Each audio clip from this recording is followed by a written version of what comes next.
So I went home to test. I'm looking at Thursday for the test. I do have a review list. I did not give you guys this. Do you want it? Look at the cut.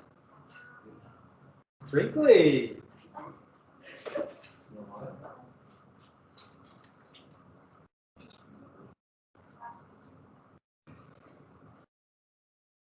Got it. Okay. Oh. Don't quit. Oh.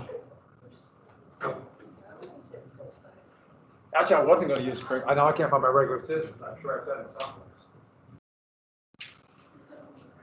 Okay, so the ones with an asterisk are for short ID possibilities. I did post this online, so everyone should have it. And let me check one more thing.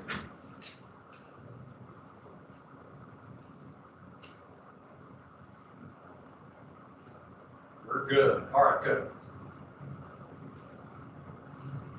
And I asked you to watch the Triangle Shirtwaist Fire for tomorrow. And so, anybody watch it yet? I'll take that as a no. It's a little over 20 minutes. It's very well done. So, let me know if the YouTube link has any problems. But I put it on there a couple years ago and hasn't been scrubbed yet. So, cross your fingers. There are a couple of copyright issues, but you know, what the heck, right? It's all for charity. Okay, so with that. And just a little bit left to finish on imperialism. We'll get to the progressives, and then we'll have a test. I'm looking at one short ID for sure will be on the Triangle Shirtwaist Fire. One will be for sure. So you have to answer the why it happened, or what happened, why it happened, and the results. You have to really answer that. And this afternoon, hopefully 70-mile-per-hour gusts. The school should probably be here. Hoping to see a car roll across. That could be kind of fun. And, oh, I just found this graph, so I thought I'd show all of you this. Fun with pandemics. So, Black Death, this was actually probably higher, but no one knows exactly. But that's where we're at now. The United States is going to reach 500,000 tonight. People die of COVID. And it's I don't think people grasp how bad this is. In fact, I just saw somebody who got a lung transplant and died because the COVID was hidden in the lungs. And you're so vulnerable when that happens. This is it's getting better, but there are new variants, vaccines coming. I think hopefully the trend continues, but it's still horrific. And we're all being packed in together in 2 weeks. Yay! Yay! All the windows will be open then. Okay, so with that, let's go. We got to, okay, just to review from Friday. What country did the U.S. intervene after the Roosevelt Corollary to the Monroe Doctrine? What place did the U.S. intervene, took over their government, and made sure U.S. creditors would be paid off? What country on the island of Hispaniola? Yes, the Dominican Republic. Who is president?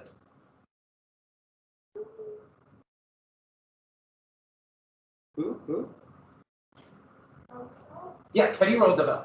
And what was the foreign policy called? Economic imperialism. What did he call it after that West African saying?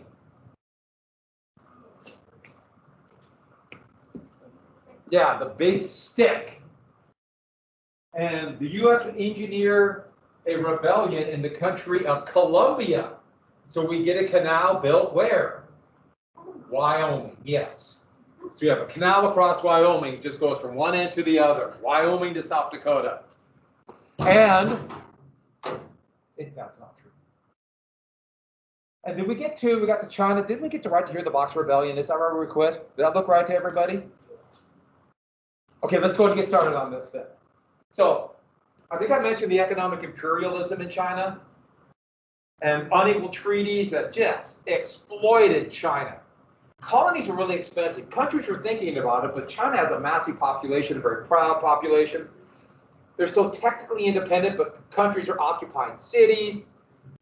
Every place from Hong Kong was a British colony. Qingzhou was German. Port Arthur was Russia. Also a lot of missionaries, a lot of missionary activity. There's a lot of resentment against the missionaries coming in to China and telling, and there's a big element of racism there, that they were inferior unless they convert, and this really led to a lot of anger in China. And so in 1900, there was an uprising against foreign influence.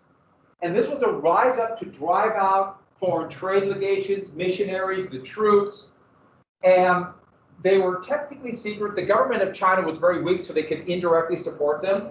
So they used a bunch of martial arts clubs, and one of them in Guangzhou, which the British called Canton because they're British, was called the Peaceful and Harmonious Fist. And to the British point of view, if they're fighting, they must be boxing, thus the term the Boxer Rebellion. So that's why it's called that. They didn't quite get the martial arts concept. And for which was radically new to Europeans. And they drove foreigners to every major city in Japan had like a trade area that was a walled area where basically it was this international community isolated from the rest of China, including the capital, Beijing, which then all over the Western world of the United States, they called it Peking. So the embassies there had this walled enclave in Beijing, were besieged for 55 days. This would be known as 55 days in Peking. Another mispronunciation. I was in school when they really started pushing getting rid of these kind of British words to more phonetically sounding Beijing or Guangzhou or whatever it might be. And for the most part, I'm pretty good at not saying them, but every once in a while they slip out, like just because that's what I grew up with. But that's what they call it. Now, all the Chinese wanted is to get rid of these unequal treaties and for them to leave. But all the great powers, all of them sent troops and intervened, including the United States. So Japan, Germany, France, Austria, Britain, you don't even know all the countries, just all the great powers, but especially the United States to our point of view. Here it shows the front gates of the embassy as troops landed and marched into Beijing, and there's US, Japanese, and British soldiers. And they relieved the embassies and pretty much chastised the Chinese government. Here is McKinley and Uncle Sam. And it's showing them beating off the evil boxers. And this is not only horrifically racist, it's really trying to exaggerate their attacks. You know, it's the heads on sticks, implying they're Westerners. And here's the one that should get you. The mother being stabbed and her baby wrapped in an American flag, murdered by the boxers. Propaganda. But my favorite part is life, liberty, and the pursuit of happiness under treaty rights, under these unequal, unfair treaties, which I find is rather amusing. This was a big shift. European powers realized China might be pretty difficult to colonize. And because of that, the US did not want this, especially this is going on just as the Filipino insurrection was starting. The US would initiate what's called the open door. Most great powers poo-pooed this, but after the Boxer Rebellion, they would agree. Basically, they had not quite that these great conferences, but close to it. But Secretary of State John Hay was the initiator. And what it was is not colonies, but all the great powers can equally exploit China and take advantage of these unequal treaties. And so here are various cities. These areas where the Boxer Rebellion was, but they had been taken over by the French, the British, and then all the great powers could trade equally. So, for example, for the next 30 years after this, the U.S. would have gunboats and ships there to protect our trading rights, and so would the other great powers. I should add, China has never forgotten this. The humiliation of the Boxer Rebellion and then these unequal treaties in the open door, they teach it in schools, they talk about it, they devise policy for this, and it's become a massive issue in China today. They're not going to allow this to happen to them again. And so much of the long-term policy of China is based upon the humiliation of the open door and the Boxer Rebellion. And so you look at actions of China, very mercantilistic, trying to control trade, trying to dominate much of now the Indian Ocean, going into Africa. That's their memory of this. And it gives them a great advantage over, let's say, a country, let me throw one out there, the United States. Because the US only thinks short term, quick profits. China's thinking long term. So with that, this cartoon, this is implying Uncle Sam is protecting China, but it wasn't that at all. We're all going to exploit it. But here he is, and these are the other great powers. And so here we have Germany, Austria. Austria's not a great power now, but it was then. Britain, here's Italy, or Italy wants to be a great power. Russia and France. All with these shears to cut off China. The next one I got to, however, I mentioned this before, the resentment China today. I thought I'd click that. So, combination of having to have the windows open and warmed up, there are more ants now. They keep putting traps down. It's endemic in all the basement rooms. Hey, we have an old school. But you know what? That shows you how resilient ants are. We should be impressed. So with that, let's jump right to this. Japan was another country. In 1853, they were basically isolated. They've been in self-imposed isolation since 1600. Not complete, but for the most part. And so they were still kind of a feudal state. In fact, with very few modern weapons, they're still using arquebuses from the 1600s, not like muskets. But in 1853, a small U.S. naval squadron, the Japanese called the black ships because they're painted black and steamboats. The U.S. had a tiny navy, but small U.S. naval squadron under Matthew Perry went into Edo Harbor, Tokyo Bay. They went into Tokyo, and they demanded Japan open up. Japan wavered and did. This would lead to a civil war, but the big thing you have to get about this is, and I didn't type this down, so write down, this forced Japan to modernize. Japan looked at it, basically, they went through convulsions for 10 years. 10 years of civil war. But then it was, we have to modernize or we're going to be colonized like everybody else. And Japan began a crash course in this modernization. So you have really an element of kind of medieval and modern going into the 20th century. So the Japanese look at Perry, and here's a very stylized picture of it, a very positive light. Because they made, in 40 years, Japan became a great power. And so look how they draw Perry. Remember that picture I showed you of Tecumseh a while ago? And the United States feared Tecumseh. And so the way they would racialize things, they made Tecumseh up here more Caucasian because the Caucasian, the United States, look at it, he must be part Caucasian. Japan, very racialized too. Look what they did with Perry. They made him with Japanese features. They want him to look positive, and so they do that.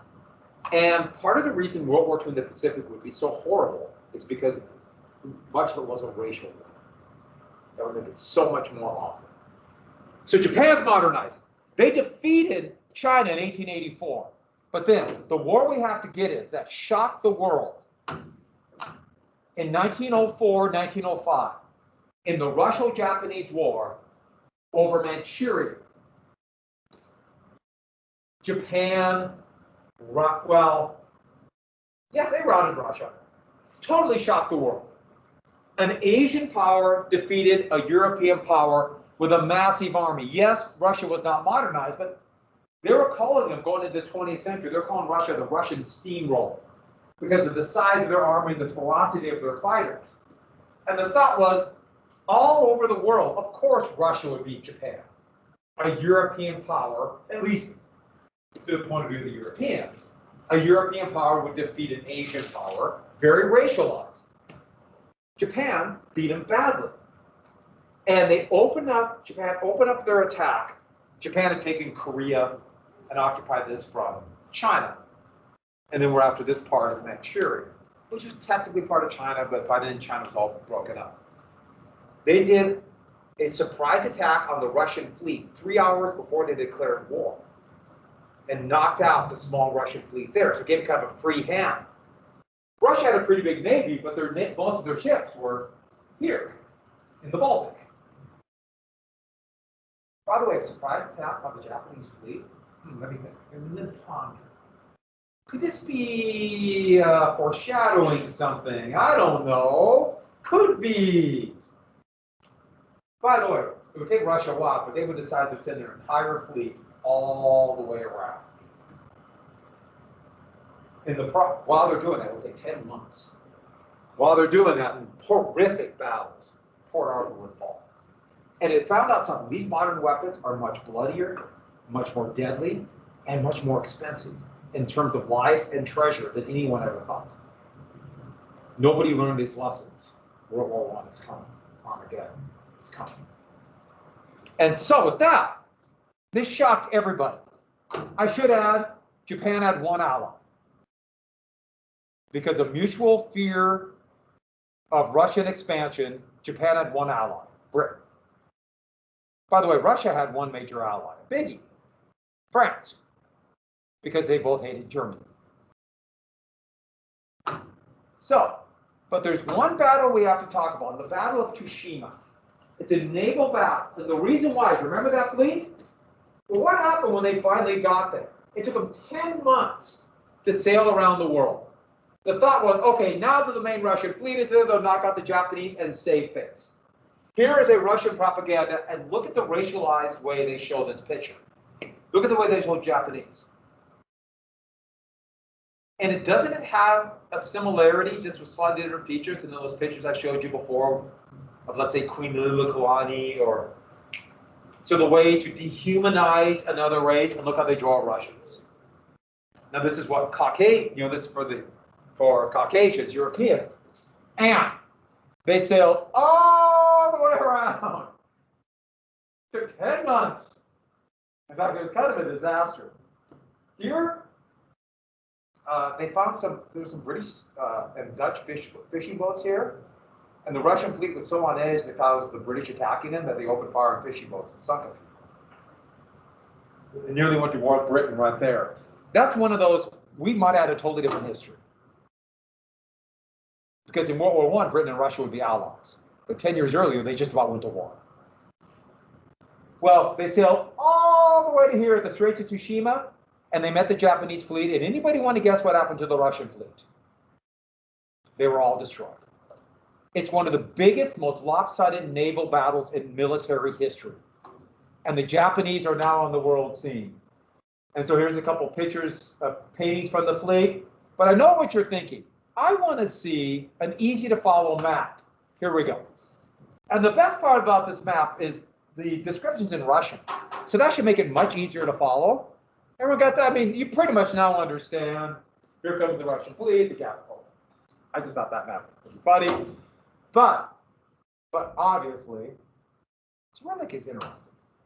And with this huge Japanese victory, first off, don't forget we have very racist elements, but now a real shift. Maybe Asia will be taken for the Asiatics. I know, very weird. Don't bog yourself down with this 1905 calendar or this cartoon. Eastern Monroe Doctrine. Remember the Monroe Doctrine. And by the way, Japan was no friend of China. But after World War II. Here, little Japan knocks out big Russia. Here's France in Russia's corner. Here's Britain in Japan's corner. But Teddy Roosevelt immediately tried to get involved.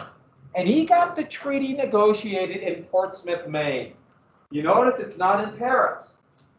Japan refused to go to Paris because France was Russia's ally. By the way, France and Britain stayed out of the war, but they indirectly helped. The peace agreement we signed, Roosevelt would win the first Nobel Peace Prize. But Japan felt they got slighted. They didn't get as much as they thought they were going to get out of China. And this is going to be a whole buildup of slights against Japan that will build up and build up. You'll see it again after World War I. That will build up and lead to treasure this. You know what those are worth on the black market? Yeah, I know. Japan is going to feel slighted this whole time. And there's nothing more corrosive than someone who feels slighted, who feels they don't get the respect they deserve. So with that, though, there's Roosevelt, you know, the let us have peace. Not that he had nothing to do with the negotiation, but he took a lot of the credit for it. And that is where we get the term the Yellow Peril. And this actually initiated in Europe, talking about the expansion of Japanese influence in potential European colonies. But soon the United States would call this. And yes, once again, intensely racialized. It came from Germany. The Kaiser of Germany, this first one who started saying this. In fact, the Kaiser encouraged Russia to go to war with him. And as Japan begins expanding this area in yellow, it's coming into contact with French, British, American, and also German colonies. Germany took a bunch of islands in the Pacific, including a big hunk of New Guinea they called Kaiser Wilhelm Land, which is a very awkward name. The Solomons, a part of Samoa. And you'll see pictures like this of an octopus. This is from 1907, taking over Asia, and it's Japan. Here it's supposed to be Japan, but it also shows you how ignorant the cartoonist was. That's actually, it's Japanese, but it's implying like it's the Boxer Rebellion, but the cartoon was about Japan. And we know this is Chinese. So it's basically to this person who's clearly, this is from the United States, somebody who's white, they're all Asians, they must be the same. Racism is an interesting thing. I should add one more big slide. There were a significant number of Japanese immigrants to the United States. In 1908, there was called the Gentleman's Agreement, and Japan agreed to limit immigration to the U.S. As Japan began to industrialize, they didn't have jobs for everybody. Kind of pushed some people out. And part of the deal was then San Francisco, where a significant number of immigrants were, but also a lot of segregation against Japanese, they would desegregate the schools. That never happened. But to Japan, this seemed like a major slight. And so these are Japanese Americans, and there's going to be hundreds of thousands in California, Oregon, and Washington, of Japanese American citizens. And this gives you an idea, this is San Francisco in 1917. But there's going to be a growing prejudice, racism against those immigrants. And that will culminate in 1942 during World War II with the internment of Japanese. That only happened to Japanese American citizens along the West Coast. So it's a buildup. But to Japan, another slight. Another slight.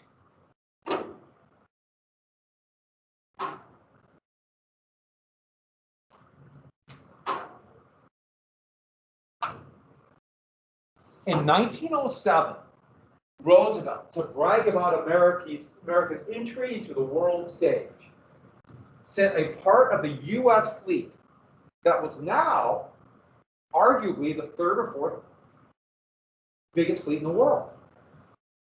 With these new modern steel vessels, coal-powered steam turbines, can you see the coal power? And they painted them white, meaning peace, but they sent them on a worldwide tour, basically to show America's strength. But the big thing is, this is what you have to get down, to intimidate the Japanese. They went across the Pacific and to remind the Japanese, sure, you might have beat Russia, but look at our fleet.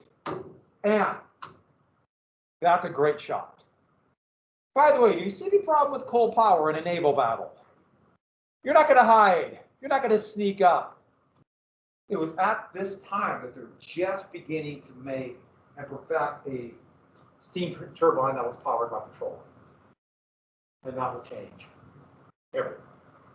Just coming, including lead to a bunch of events that will directly lead to petroleum-powered ships, will directly lead to the American invasion of Iraq in 2003.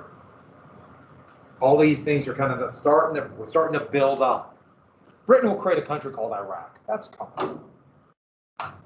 And so, with that, America is now a world power. And that's what the big thing is. It's a totally different world. After 1898, now the U.S. is on the world stage. The U.S. has always traded. The U.S. has made trade agreements. But now the U.S. has a powerful fleet. Still a tiny military, but a big navy. A tiny army, I meant to say. And here it's implying, here's Roosevelt as now like an international police officer and everybody around the world, Latin America, Europeans, all coming to the United States. But America was becoming an economic giant, so there's an element of truth to that. And then Europe's going to blow itself up. Speaking of that, it's now the end of this unit. Okay, that's a really creepy image. Don't you like that? Just put his foot down under the bed and yeah.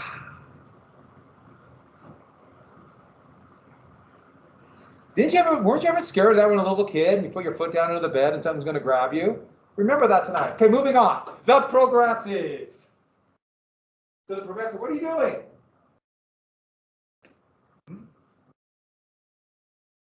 So the Progressive era.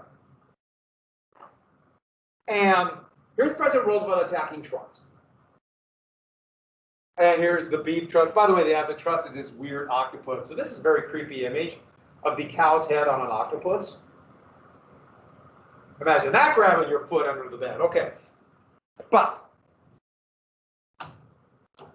we got to get to what the characteristics of a progressive are. Because this is a new movement. Actually, not quite. I'll get to that in 1 second. And it's very difficult to just say this makes it progressive. But one element about this, they are different than the populists in the fact that they are middle-class reformers. Now, remember, middle class, and I've said this before, it's not the median, it's not the middle. Middle class are people that have to work, like working class, like the vast majority of people. They have to work, but they make enough money to afford some of the trappings of an upper class lifestyle. What's upper class? They can afford a luxurious life without necessarily having to work.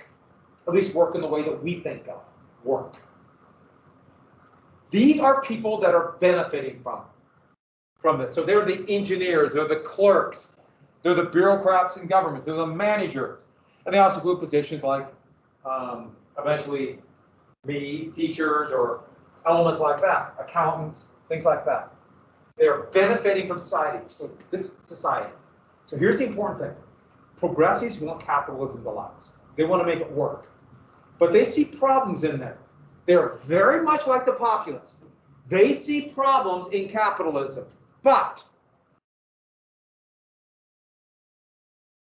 unlike the populists, they wanted to continue because they're benefiting. It's a big difference. The populists were small farmers and working people. This is a middle-class reform movement. And so with that, and their thought was, we better reform or there's going to be revolution.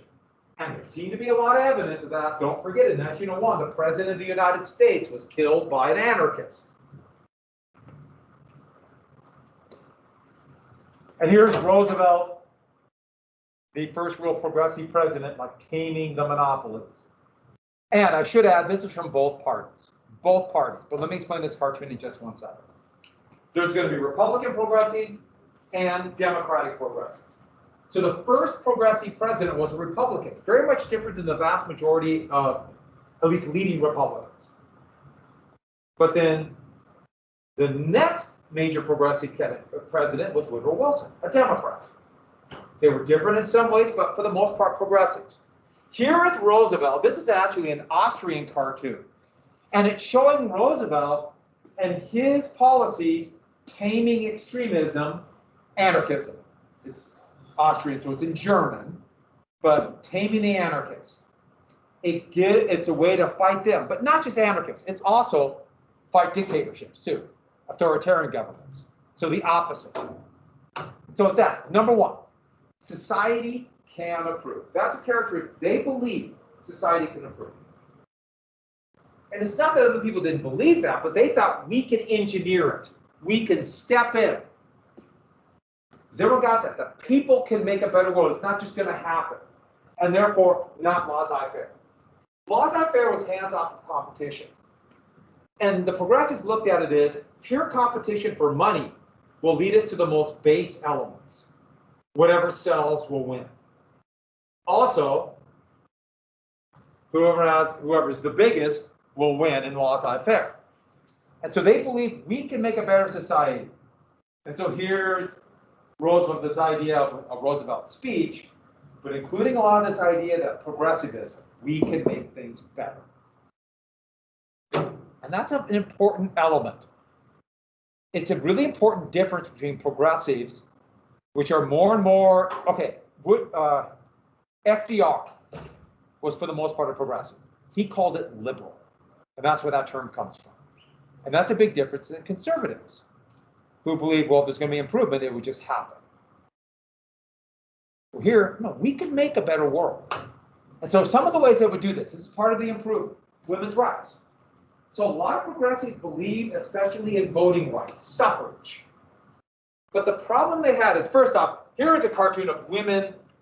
A lot of Western states were the first to have women's right to vote, Montana, 1914, steamrolling the opposition. But this little song here kind of tells you what's going on. Many of the leaders of the progressive movement and also leaders of the suffrage movement were men. So the men were like, oh yes, we want women's suffrage. That's important. It'd be nice to get women's suffrage. You know, they can vote like their husbands. Won't that be nice? So it's going to be very patronizing. And when men are pushing for rights for somebody, for women, it'll be like, yes, we're all for it, unless the work gets hard. Like in 1917. Woodrow Wilson promised he would fight for suffrage. Yet we're at war, it's tough. So he said, wait, just wait. It's okay, wait. And that's going to be the problem the progressives are going to have. Eventually, women are going to have to do it and fight and take it, which is something you'll find out. Rights aren't given to you. You got to take them. So there's one example. Another one is going to be, another progressive reform will be prohibition. Same kind of thing. Drinking was a problem, especially with working people. It was a way to exploit working people. Also, it's, drinking away the little bit of money that working people have. But more and more progressives thought we could totally get rid of alcohol and remake society into a perfect society. And here is a crusader. You notice it's a woman. Even though a lot of men, it's men and women who led this. Remember the cult of domesticity. Women were responsible for the moral upbringing of society. And in the name of God and humanity, the Temperance League, destroying rum, whiskey, whatever. But the thought was, if we force this, we'll make a better society. And I think you might see the problem with that. If you tell people that we will make a better society because the way you were living before was sinful, they won't be like, you're right, I was a horrible person. No, what are people going to act like when you tell them you're a horrible person? You're a horrible person. What's your first reaction? You're right, I am. I give in. No, what will they do? No, I'm not. You are. And the problem with trying to remake society, this is going to lead to some idea that we know better than others. Another example. Many of the progressive movements were tireless fighters for civil rights. The NAACP, which would be the leading organization for equal rights, will get started in this era. That's the National Association for the Advancement of Colored People, the NAACP. And what all you need to know is just if you get NAACP fighting for equal rights. And even though a number of the leaders of this were black, and by the way, colored people was seen as a real progressive term over the other words that are being used. But then it would be seen as, no, that's actually a very divisive and degrading term. See, the same thing happened in the 1960s, when more and more the term Negro began to be seen as a very patronizing term. In fact, it was a big deal for African Americans to be called black. Big, important fight. But that's another story for down the road. But the problem was that to a lot of the so-called progressives who believed in science, they believed in science, they believed in social Darwinism. And there was a real streak of social Darwinism. The idea is, of course we believe in equal rights. But not everyone's equal, come on. And so maybe people of African descent, or even American Indians, or Asians should be treated better, but they're not equal to whites. And this was seen as very, this was science. The first leaders of the NAACP were white. And the same issue with like women's rights. Oh, we're for equal rights, but just be patient. Just be patient.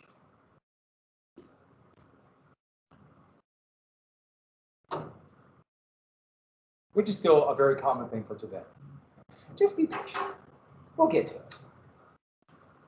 College costs are high, but be patient. We'll get to it.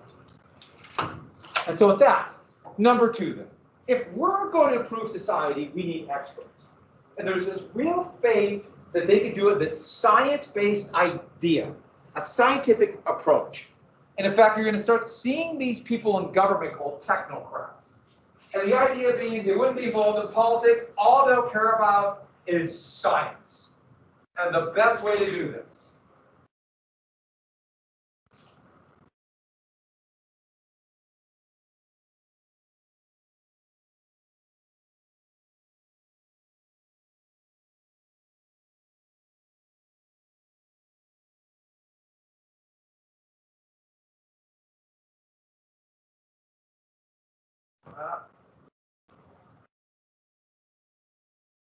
And this was first getting professional requirements.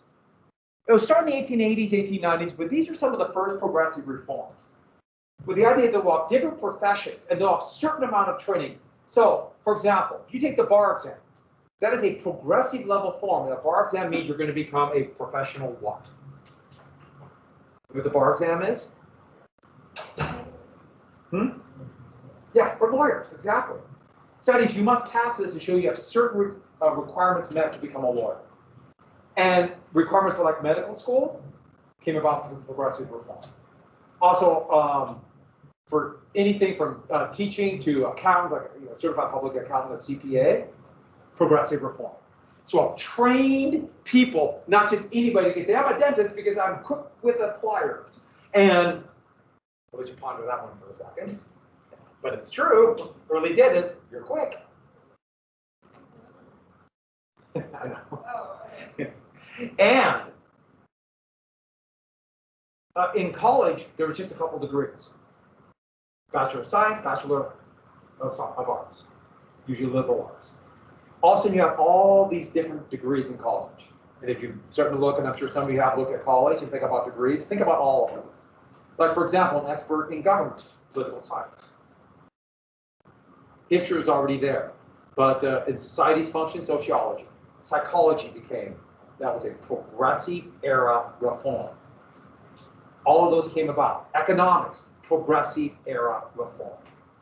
So you just kind of think, oh, they must have happened. No, that was like a major reform. Number 3, anti-monopoly. Mr. Partridge, your screen's not sharing. Really? That's a shame. We missed most of the experts section. Well, you're kind of experts. I'm just flashing the name. We guys need to know from 1898 to 1902, the number of companies went from 4,200 to 250. They just shrunk of the biggest corporations. Of the biggest corporations. What do we have? Monopolies. Which is, by the way, what we have now. 95% of meat packing is for companies. That's a monopoly. Remember the term oligopoly? That's what it is. They control all your meat in conditions that I can't even begin to describe. Remember the jungle? Yeah, it's a little better. Enjoy your McNuggets. We'll talk about that. But, and monopolies restrict competition. They restrict competition. And there's another thing. They not only restrict competition by one monopoly. If you have one monopoly, it leads to more monopolies. Once you start getting monopolies, everybody along the chain monopolizes. Okay, I'll finish this tomorrow. Sorry about that at home.